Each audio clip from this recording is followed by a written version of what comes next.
जम्मू के भिठंडी में जम्मू कश्मीर के ex chief minister Farooq Abdullah के घर पर ऑल पार्टी मीटिंग के खिलाफ राष्ट्रीय बजरंग दल के कारकुनों ने एहतजाज किया और नारेबाजी भी की। बजरंग दल का कहना है कि ये खुफिया अलायंस मुल्क दुश्मन है और जम्मू की जो सियासी जमातें इस मीटिंग में शरीक हैं वो भी अपने बुनियादी आइडियोलॉजी को भूलकर मुल्क दुश्मन बन चुकी है। देखिए, गुपकार गैंग की मीटिंग नहीं, ये गद्दारों के टोले की मीटिंग है। ये वो गद्दार हैं जो हमेशा देश के खिलाफ जहर उगलते रहे हैं, जिन्होंने हमेशा पाकिस्तान के बारे में बात की, हमेशा चाइना के बारे में बात की, हमेशा तालिबानियों की बात की, और इन्होंने उन आतंकवादियों के बारे में बात की, उन देशद्रोही युवकों के बारे में बात की जिन्होंने पत्थरबाजी करने का काम किया, जिन्होंने पाकिस्तान के झंडे लहराने का काम किया, जिन्होंने आईएसआई के झंडे लहराने का काम किया। ये हमेशा उनके फेवर में जो है वो खड़े नजर आए। इन्होंने कभी भी भारत देश के हित में बात नहीं की।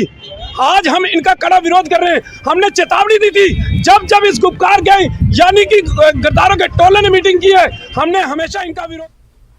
गुलाम नबी आज़ाद ने वादी चिनाब के दूरफ्तादा इलाके का दौरा किया। उन्होंने जिला किश्तवाड़ के छात्रू इलाके में लोगों से खिताब किया। इजलास में साबिक एमएलए इंद्रवाल, गुलाम मोहम्मद सरवरी और सलमान निजामी समेत पार्टी कारकुनान ने शिरकत की। गुलाम नबी आज़ाद ने सड़क हादसे में जाबहक होने वाले अफराद के अहले खाना से मुलाकात की और ताज़ियत का इजहार किया।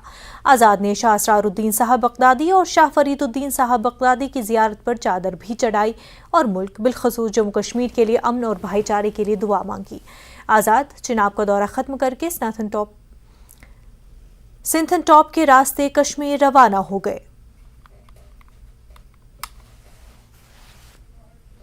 व्हाट्सएप से ये अंदाजा नहीं हुआ कि वाकई कितने हैं।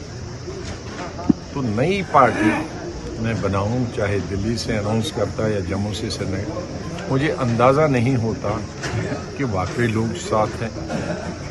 तो इसलिए मैंने दिल्ली में ही फैसला किया कि नई पार्टी का नाम रखने से पहले मैं जम्मू कश्मीर का 2-3 हफ्ते का सरसरी दौरा, सरसरी 2-2.5 हफ्ते में जम्मू कश्मीर कवर नहीं हो सकता, इन बीच जैसे चावल पका है कि नहीं 2-4 दाने उठाते हैं, पूरा नीचे नहीं जाता है, तो वही 2-4 दाने मैं 15 दिनों में देखना चाहता था जम्मू सूबा में। तो मुझे बहुत खुशी है। वक्त हो गया एक छोटे से ब्रेक का, जल्द होंगे।